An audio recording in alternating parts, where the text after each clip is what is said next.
मैं खरीदता तो एप्पल का खरीदता। यहाँ पे एप्पल लिखा होता अगर मैं खरीदता तो। चलो ये अरे आज हम 3 टॉपिक्स पढ़ने वाले हैं। कौन कौन से 3 टॉपिक्स पढ़ने वाले हैं हम? पहला तो ये कि यूएसए के प्रेसिडेंट डोनाल्ड ट्रंप ने विथड्रॉ कर लिया है 66 ग्लोबल ऑर्गेनाइजेशन से।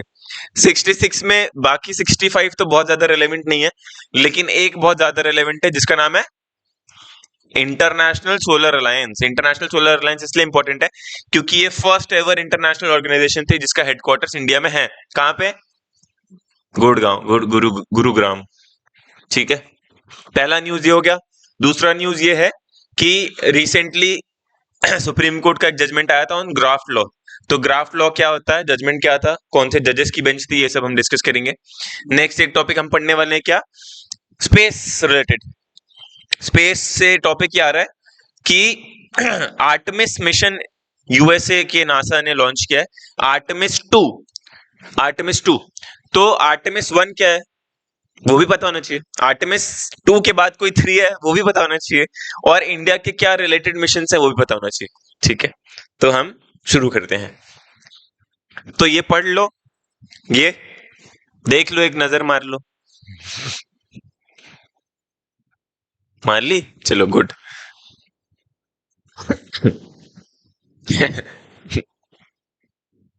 Shut up.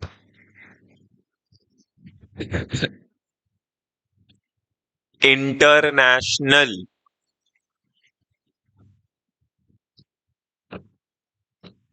सोलर अलायंस कब लॉन्च हुआ, कहां लॉन्च हुआ? तो कब लॉन्च हुआ? 2015 में लॉन्च हुआ। किसने लॉन्च किया? अच्छा, कहां पे, एट वेयर? पेरिस। किसने लॉन्च किया? हाँ, वेरी गुड, मोदी जी। और 2015 में जो फ्रांस के प्रेसिडेंट थे, कौन? फ्रैंकोइस होलांडे। हो सकता है मिस प्रोनाउंस कर रहे हो हम, लेकिन कोई बात नहीं। ठीक है, तो जब पेरिस में 2015 में कॉप का 21st एडिशन हुआ था ना, तो तब लॉन्च किया था इंटरनेशनल सोलर अलायंस। तो इसके हेडक्वार्टर्स रखे गए हैं कहां पे? इंडिया में रखे गए हैं, गुरुग्राम में। गुरुग्राम में। और इसके चीफ कौन है? चीफ भी ऑब्वियसली ऑब्वियस सी बात है इंडियन होंगे। उनका नाम क्या है? आशीष खन्ना। Very good. ठीक है, तो ये था all about International Solar Alliance. अब इंटरनेशनल सोलर अलायंस के गोल्स एंड ऑब्जेक्टिव्स क्या है? क्या है? टू गोल्स में पहला आता है to mobilise $1 trillion by 2030 on solar energy. ठीक है, एक टारगेट और क्या है? To generate 1000 gigawatt of solar energy, हाँ, बाय 2030। तो ये टारगेट्स है इंटरनेशनल सोलर अलायंस के। और इंटरनेशनल सोलर अलायंस में कैसी कंट्रीज को टारगेट किया जाता है? कैसी कंट्रीज को? ट्रॉपिकल कंट्रीज को टारगेट किया जाता है। ट्रॉपिकल कंट्रीज मतलब countries that countries countries that lies between tropical of tropic of Cancer and tropic of Capricorn, है ना? Cancer Capricorn. किसको? किसकी? पानी खत्म हो गया मेरा।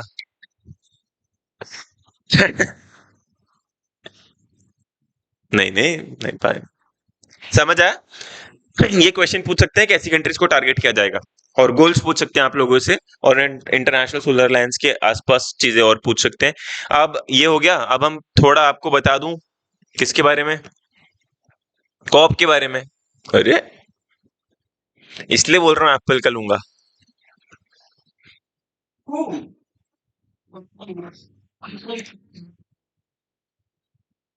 यार।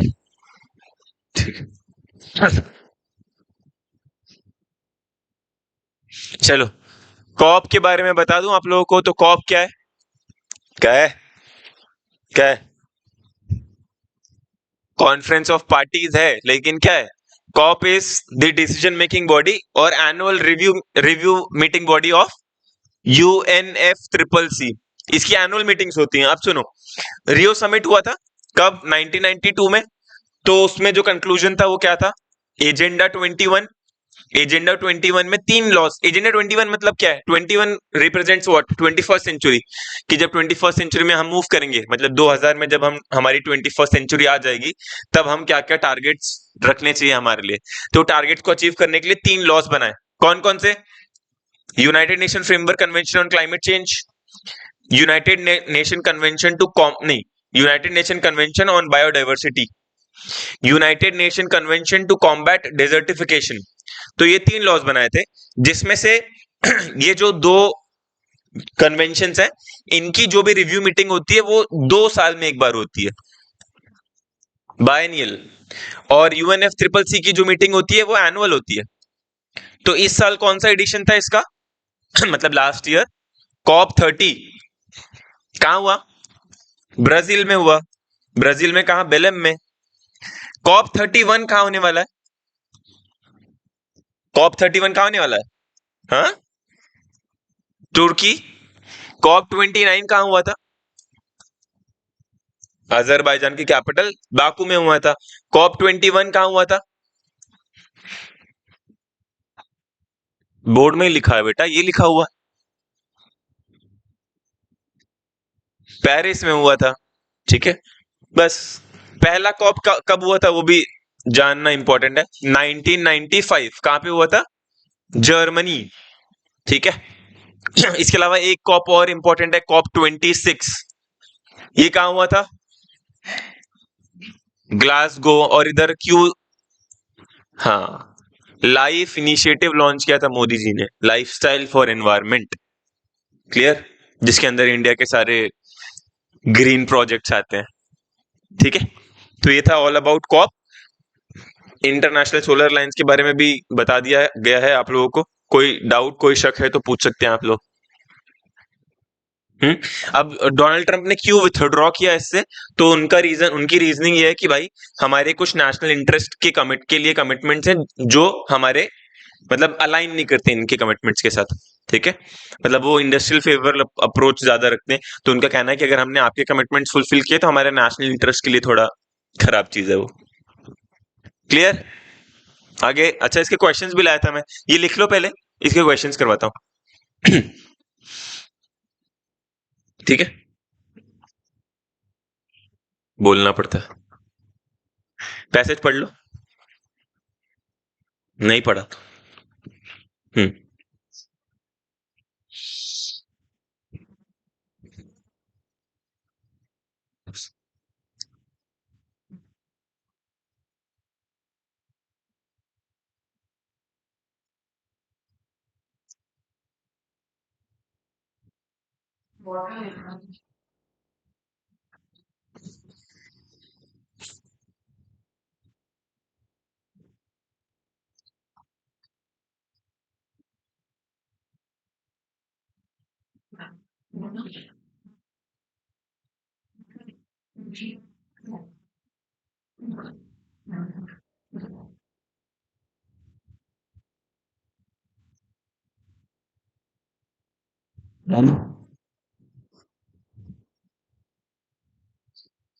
बेंचेस नहीं पसंद?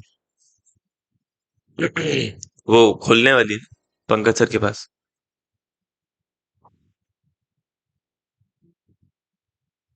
पैर फैला के तो बैठे हो और बोल रहे हो पसंद नहीं। पैर फैला के तो बैठे हैं अपन और बोल रहे हैं पसंद नहीं। एप्पल की चेयर बनवाता हूँ। ये पढ़ो चलो। पहला question, the international Solar alliance was jointly launched by India and France.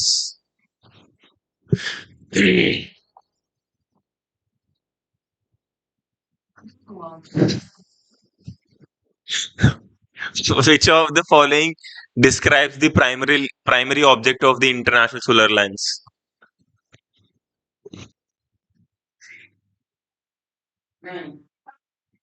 ये तो है, सी है ना? Reduction in cost and expansion of solar energy deployment, है ना? In the tropical countries, which COP is associated with the Glasgow Climate Pact? COP26 ना भाई. Which of the following correctly reflects the legal status of the Paris Agreement?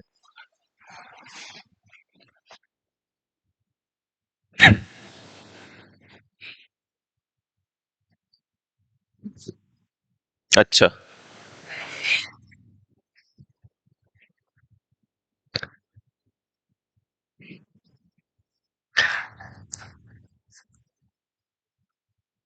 भाई कोई भी treaty ना by default, ये देखो सुनो, कोई भी ट्रीटी, सुन लो, कोई भी ट्रीटी बाय डिफॉल्ट बाइंडिंग नहीं होती. बाइंडिंग कम होती, अच्छा, एक ट्रीटी में सिर्फ साइन करना, मैं सिर्फ साइन करना डज नॉट इम्प्लाई कि आप उससे बाइंड हो गए. दो चीजें होती है, एक होता है सिग्नेटरी कंट्रीज और एक होती है रैटिफाइड कंट्रीज. रैटिफिकेशन अलग टर्म है, सिग्नेटरी अलग टर्म है. सिग्नेचर कर दिया मतलब सिर्फ आप उसके कमिटमेंट्स को मानते हो. रैटिफाई कर दिया, रैटिफाई कैसे करते हैं, रैटिफाई कैसे करते हैं कि अगर इंडिया है और पेरिस एग्रीमेंट को रैटिफाई इंडिया ने कर दिया, उसका मतलब क्या है कि इंडिया के पार्लियामेंट ने उसको एक्सेप्ट कर लिया अग्रीमेंट को, ठीक है, तब जाके बाइंडिंग इफेक्ट आता है. तो रैटिफिकेशन मतलब जब आपकी कंट्री का law decision making body parliament उसको एक्सेप्ट कर लेता है, उसके अराउंड लॉ बना देता है, तो फिर वो, तो इसका आंसर है treaty based on self determination and national commitments, मतलब self determined national commitments. Sorry. Which of the following is not a core objective of the ICA? ISA किस चीज की? डबिंग, हाँ. Mobilization of finance for solar energy, reduction of cost of solar technologies, promotion of solar energy. हाँ बताओ. क्या ISA का काम emission वगैरह को डील करने का है? नहीं है ना.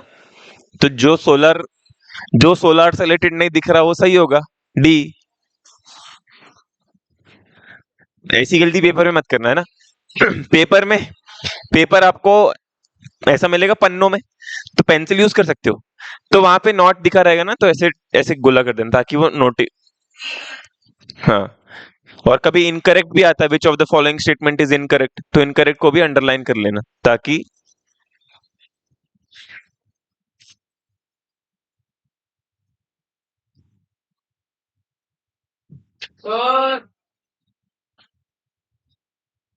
क्या बोल रही है?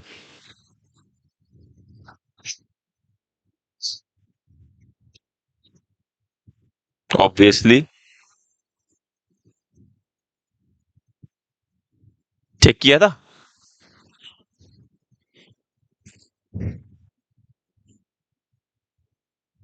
कैटेगरी है क्या उसकी? ठीक है, वेरी गुड वेरी गुड.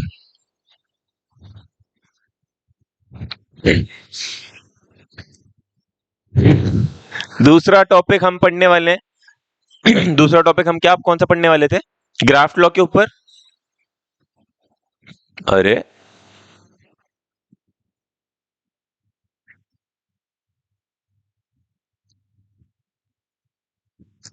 ये देख लो एक बार, जो हाइलाइटेड पोर्शन है, जो हाइलाइटेड पोर्शन है वो पढ़ लो.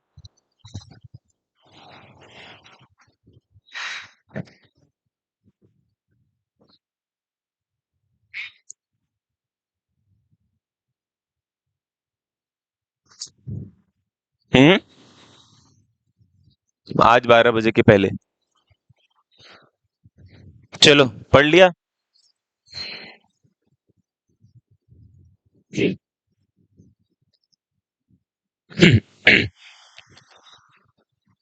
ये पढ़ लिया ना, मैं आगे बढ़ रहा हूं. क्या होता है ग्राफ लॉ? न्यूज ये है कि इंडिया का जो ग्राफ लॉ था उस पर एक अमेंडमेंट हुआ था, तो वो अमेंडमेंट को चैलेंज करते हुए सुप्रीम कोर्ट में पिटीशन फाइल हुई थी, तो उसी के अराउंड जजमेंट आया.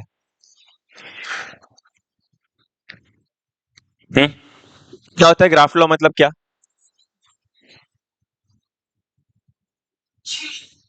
मेरे जैसे.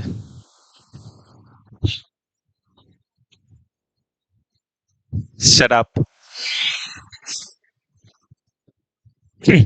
ग्राफ लॉ का मतलब क्या होता है?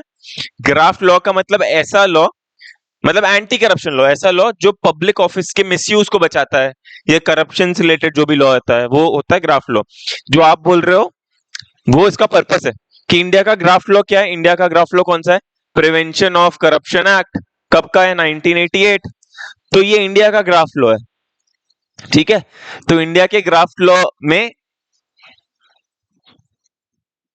ये इंडिया का ग्राफ्ट लॉ है। इसको इसमें सेक्शन 17 ए डाला गया कब? 2018 में अमेंडमेंट करके। और सेक्शन 17 ए में एक बात लिखी, क्या बात? कि अगर आपको किसी भी पब्लिक सर्वेंट या पब्लिक ऑफिसर के अगेंस्ट कंप्लेंट फाइल करनी है, इन्वेस्टिगेशन रेज करनी है, इंक्वायरी करनी है, तो उसके लिए आपको क्या लगेगा?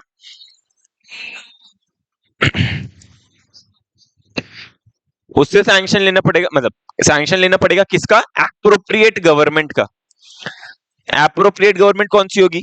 अगर सेंट्रल गवर्नमेंट का एम्प्लॉय है तो परमिशन लेनी पड़ेगी सेंट्रल गवर्नमेंट से। अगर स्टेट गवर्नमेंट का एम्प्लॉय है तो परमिशन लेनी पड़ेगी स्टेट गवर्नमेंट से। प्रिवेंशन ऑफ करप्शन एक्ट, वो आर दिख रहा है, वो ओ है। लिखना नहीं तो जब मैं बोल रहा था तब तो सुनना चाहिए ना। पी दिख रहा है, वो दिखेगा, वो प्रिवेंशन ऑफ करप्शन। हाँ ठीक है। तो सेक्शन 17 ए में क्या लिखा हुआ था कि जब भी अगर आपको इन्वेस्टिगेशन केस वेस करना है पब्लिक ऑफिसर पे तो परमिशन लगेगी। तो ये जो परमिशन वाला क्लॉज डाला सेक्शन 17 ए में, वो अच्छा सोच के डाला था। क्या सोच के डाला था? कि भाई अगर इसका पर्पस क्या था? इसका पर्पस था कि जो इनोसेंट पब्लिक ऑफिसर होते हैं, मतलब जो अच्छा काम ईमानदार है, उनके ऊपर अगर उनको फ्रिवलेस कंप्लेंट्स या फ्रिवलेस प्रोसिक्यूशन से बचाना। कि अगर कोई ईमानदार सर्वेंट है, उसके ऊपर फालतू कंप्लेंट करी जा रही है, इन्वेस्टिगेशन करी जा रही है, तो उसकी इफेक्टिवनेस कम हो जाती है काम पे, है ना। तो वो चीजों को बचाने के लिए सेक्शन 17 इंसर्ट किया था। हाँ, डिफेमेशन वगैरह का भी बात है, क्लियर। तो लेकिन अब इसमें ये पॉजिटिव साइड है, तो नेगेटिव साइड भी ये है कि भाई हमको गवर्नमेंट एम्प्लॉय पे हाँ गवर्नमेंट एम्प्लॉय पे केस करना है, इन्वेस्टिगेशन करनी है, ठीक है। तो आप परमिशन किससे ले रहे हो? गवर्नमेंट से ही ले रहे हो ना। तो there is a slight chance कि government might protect the on मतलब करप्ट ऑफिसर्स। तो ये नेगेटिव पॉइंट है। और इसी को चैलेंज करते हुए centre for public interest litigation ने केस फाइल किया अगेंस्ट यूनियन ऑफ इंडिया, यही सेक्शन 17 ए की कॉन्स्टिट्यूशनैलिटी को चैलेंज करते हुए, ठीक है। अब ये केस पहुंचा 2 जजेस बेंच की।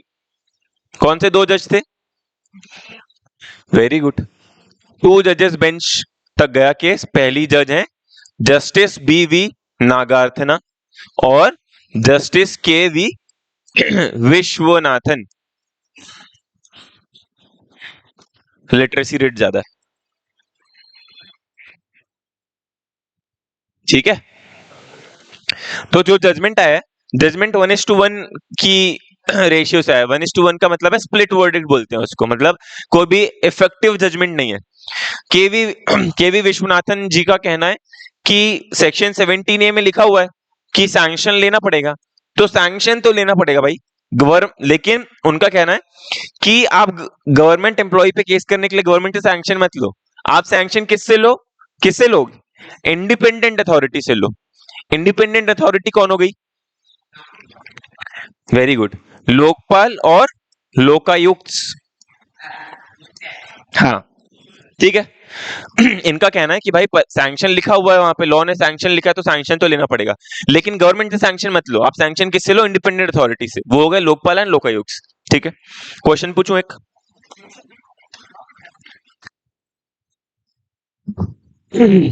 ये जो लोकपाल एंड लोकायुक्त हैं, बॉडी होती है, एक ऑफिस होता है, तो वो कैसे कैसे लोग हैं, मतलब कैसी अथॉरिटी है? ठीक है, क्वेश्चन है कि लोकपाल और लोकायुक्त कैसी अथॉरिटीज हैं। हाँ भाई सुनो, अभी पहला ऑप्शन कि वो कॉन्स्टिट्यूशनल अथॉरिटीज हैं। दूसरा, मतलब वो जो ऑफिस है उनका, लोकपाल लोकायुक्त का कैसा है। दूसरा, स्टैच्यूटरी अथॉरिटी है, स्टैच्यूटरी स्पेलिंग जो भी होती है। तीसरा, कि क्या वो एक एग्जीक्यूटिव अथॉरिटी है या फिर वो एक जुडिशियल अथॉरिटी है। बताओ। अच्छा ऑप्शन दो। एक लास्ट ऑप्शन को मैं मॉडिफाई कर रहा हूं, इसमें लिख रहा हूं both A and B. Both A and B. बताओ। तो क्या है? लोकपाल एंड लोकायुक्त कैसी अथॉरिटी है, कैसी बॉडीज हैं? अच्छा। अच्छा। क्यों? क्यों? हाँ हाँ। तो याद होने चाहिए था ना फिर तो। भाई इसका आंसर है स्टैट्यूटरी अथॉरिटी। स्टैट्यूटरी अथॉरिटी मतलब ऐसी अथॉरिटी है जो किसी एक्ट के अंदर बनी हुई है। आरबीआई भी एक स्टैट्यूटरी अथॉरिटी है। तो लोकपाल एंड लोकायुक्त एक्ट से बनी है। ये एक्ट आया था 2013 में अन्ना हजारे के प्रोटेस्ट के बाद। कॉन्स्टिट्यूशनल अथॉरिटी का मतलब होता है जिसके प्रोविजंस कॉन्स्टिट्यूशन में दे रखे हैं, जैसे अटॉर्नी जनरल ऑफ इंडिया, ठीक है, कॉम्प्ट्रोलर एंड ऑडिटर जनरल, ये सब कॉन्स्टिट्यूशनल अथॉरिटीज हैं। एग्जीक्यूटिव तो नहीं है ये, और बोथ ए एंड बी तो कंफ्यूज करने के लिए दिया था मैंने। ओके। ठीक है, समझ आया?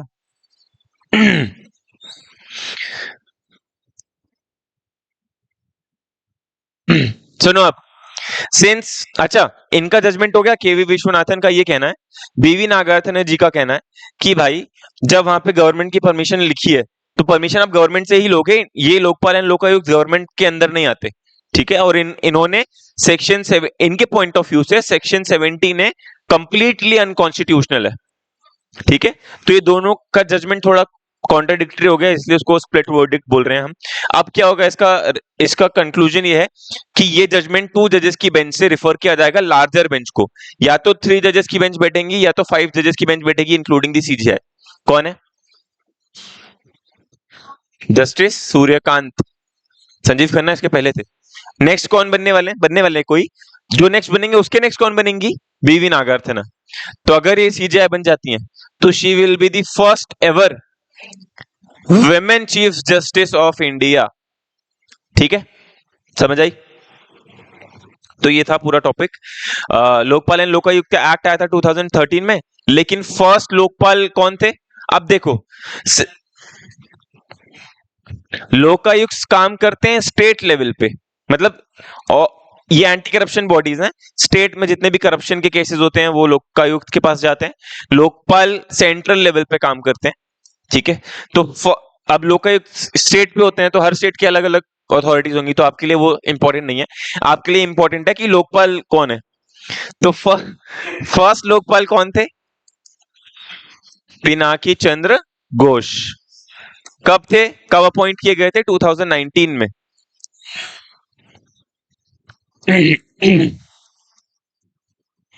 करंट कौन है? 2000 एज ऑफ 2026, एज ऑफ 2026 कौन है?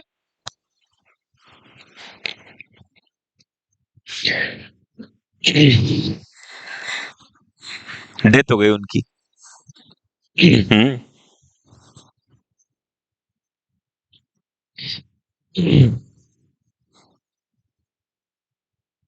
भाई अभी एज ऑफ 2026 उनका नाम है अजय खानविलकर, अजय मानिकराव खानविलकर। कौन होते हैं ये लोकपाल्स? तो सुप्रीम कोर्ट और हाई कोर्ट के जजेस की रैंक के लोग होते हैं। ठीक है, तो ये था the entire topic on graft law. किस चीज की? वो पिलाता हूँ ना मैं, वो समोसा नहीं यार। ये समझ आया? कोई डाउट, कोई शक? नहीं? तो हाँ, ले लो।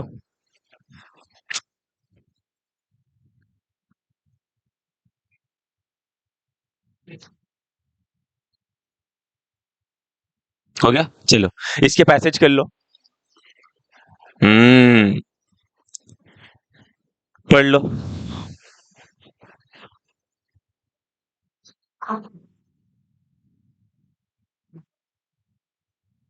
चुप चुप।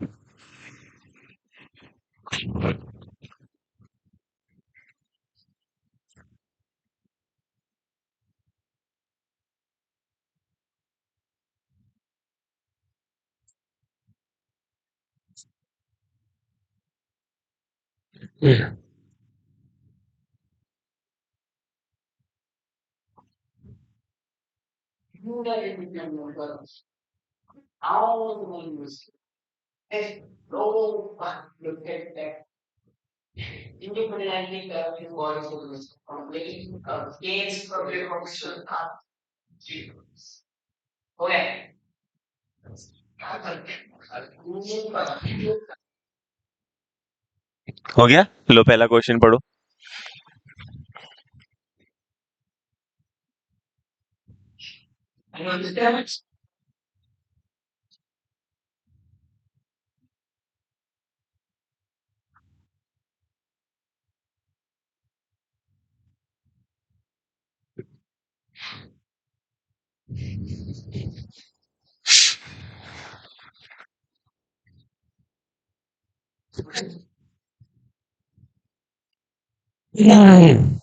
अच्छा, मैंने टॉपिक शुरू करते से ही बताया था कि सेक्शन 17A का पर्पस क्या था। क्या था? C, to protect honest public servants from frivolous prosecution, to prevent corruption at preliminary inquiry stage. कुछ भी, कुछ भी, कुछ भी। Which of the following best captures the criticism against section 17A?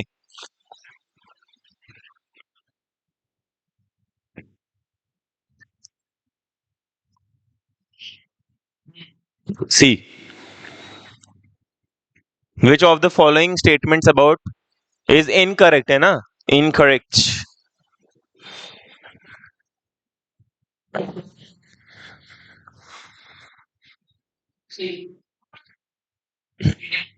Very good.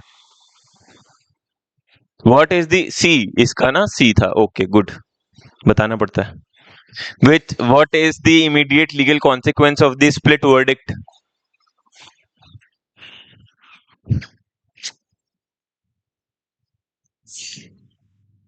सी, ये तो बताया ही है मैंने। ठीक है, अब एक टॉपिक ये हम पढ़ रहे हैं, कौन सा?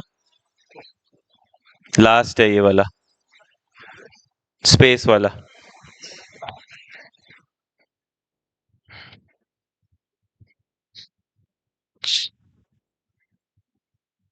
ले आना समोसा, ले आओ।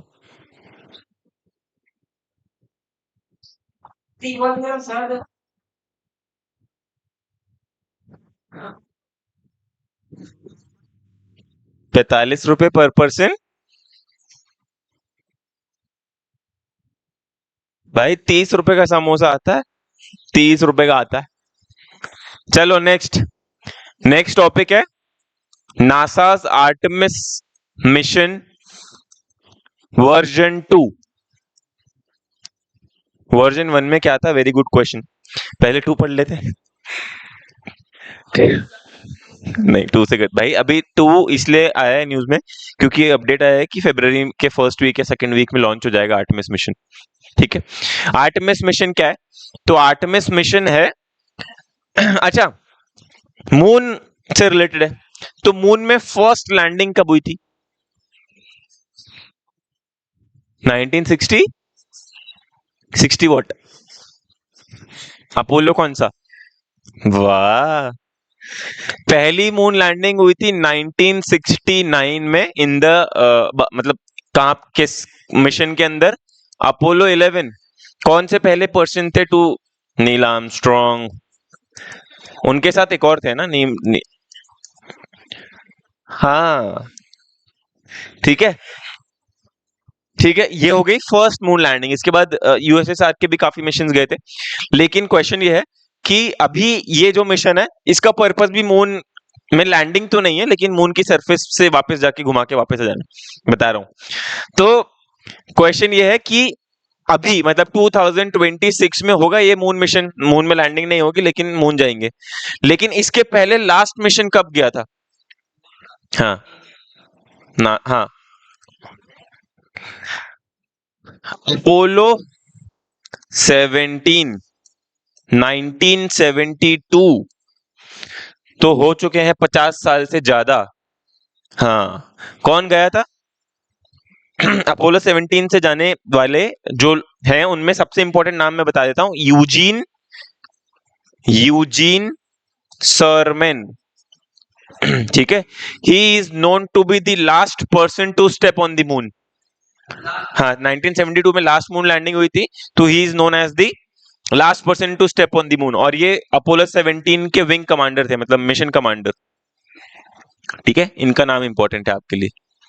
क्लियर? अच्छा अच्छा, मून लैंडिंग की बात हो रही है तो first first women to land on the moon कौन है? First women to land on the moon? छोड़ो, है ही नहीं ना, कोई कोई नहीं है। अभी तक कोई विमेन मून में लैंड नहीं किया है किसी ने। कल्पना चावला अगर आपको लग रहा है, तो Kalpana Chawla is the first women to go into space. और first Indian to land on the moon?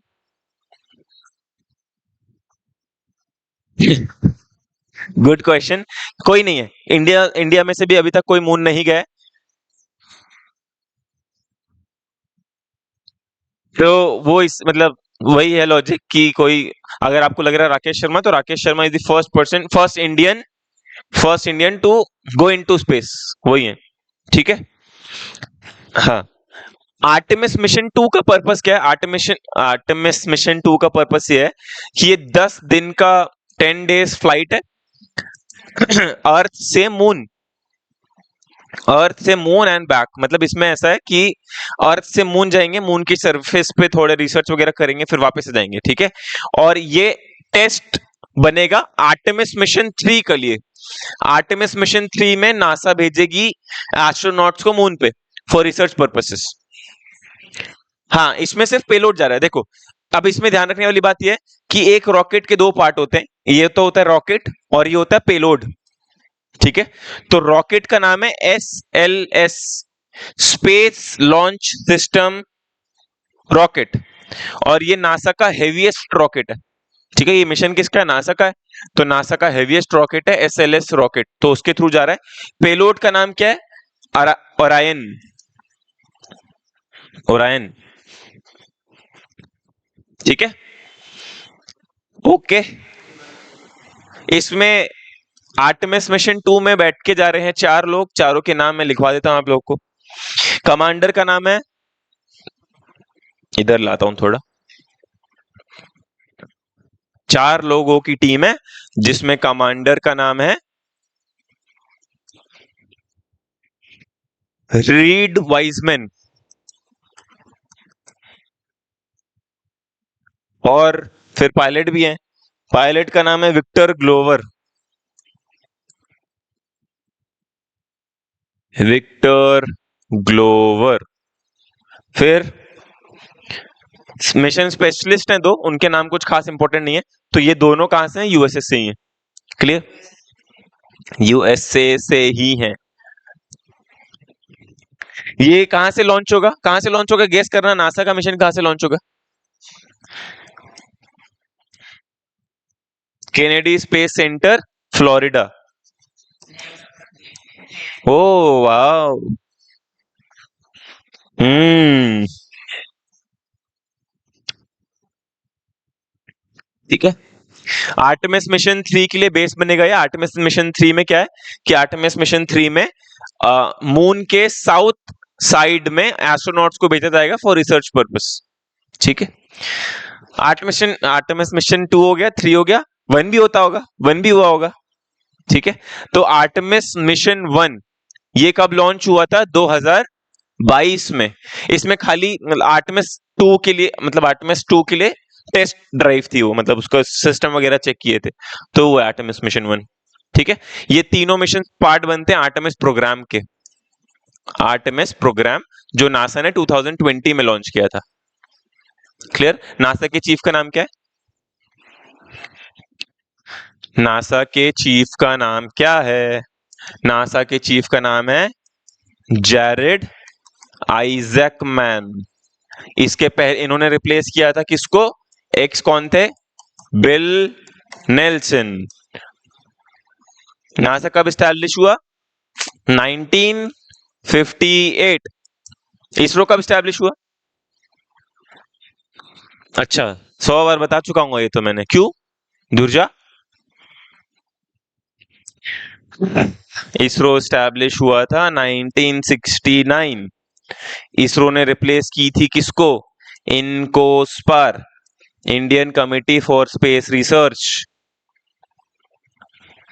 ISRO के चीफ का नाम क्या है भाई? ये बता दिया, समोसा खिलाऊंगा। इसरो के चीफ का नाम समोसा, बिना गूगल किए।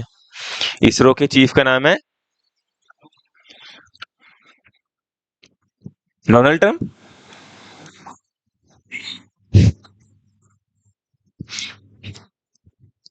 वी नारायणन। लास्ट ईयर या .2 है वो।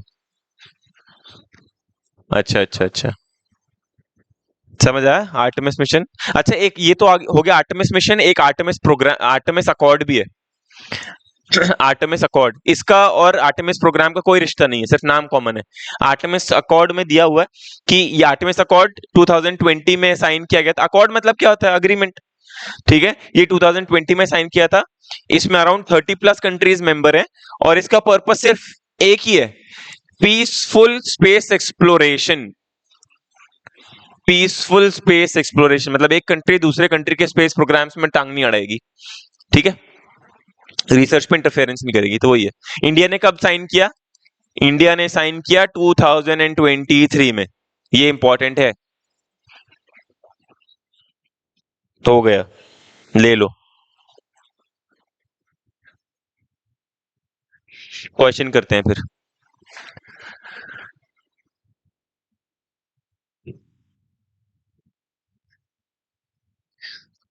वाईफाई लगाता हूँ एप्पल का।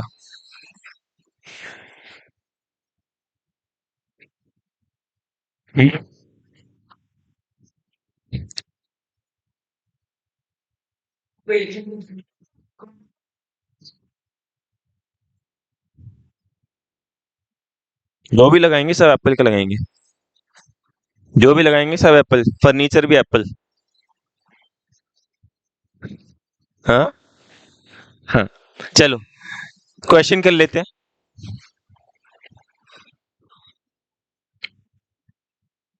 पढ़ लो पैसेज।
आप सुनो, यहाँ पे दो टर्म है, लूनार हैबिटेट्स और stepping stone for Mars exploration.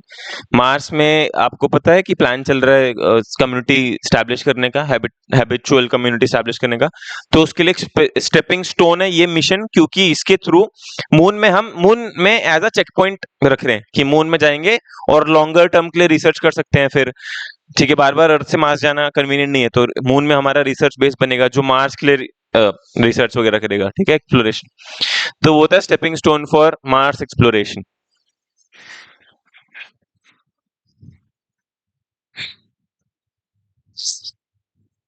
करो चलो।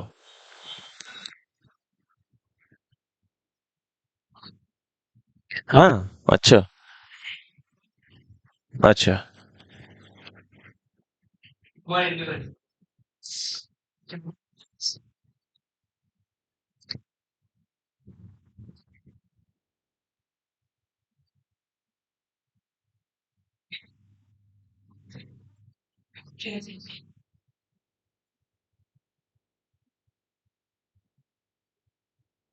इसका आंसर है 3 only. The Artemis accords legally bind signatory countries. भाई मैंने अभी बताया कि कोई भी ट्रीटी, कोई भी अग्रीमेंट लीगली बाइंड कर ही नहीं सकता ना। ठीक है, सही बात है। पहला क्या है, आर्टेमिस कैरीड एस्ट्रोनॉट्स। तो आर्टेमिस 1 जो मिशन था उसमें एस्ट्रोनॉट्स नहीं गए थे, खाली स्पेसक्राफ्ट गया था। ठीक है, इसका आंसर है only 3। What will come in place of first in the passage. देखो पैसेज में यहाँ पे एक खाली जगह छूटी हुई, तो यहाँ पे क्या आएगा? नहीं पता? अभी बताया मैंने, इतना मारूंगा। ये मैंने बताया यहाँ पे, ये यहाँ पे।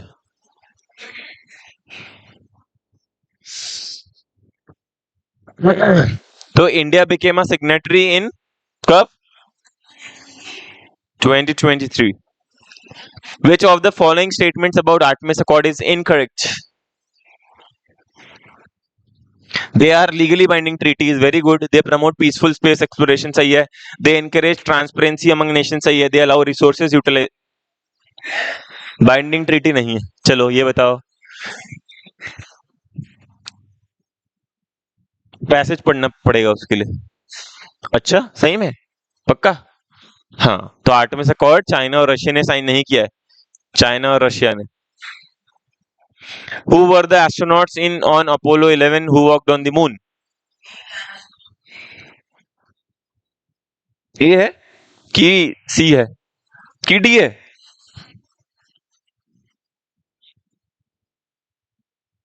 क्यों नहीं हो सकता? डी नहीं हो सकता? इसका आंसर है सी। नहीं, Neil Armstrong and Buzz Aldrin. देख लो, गूगल कर लो। चलो बाय, देख लो। नहीं, मिलते हैं नेक्स्ट क्लास में।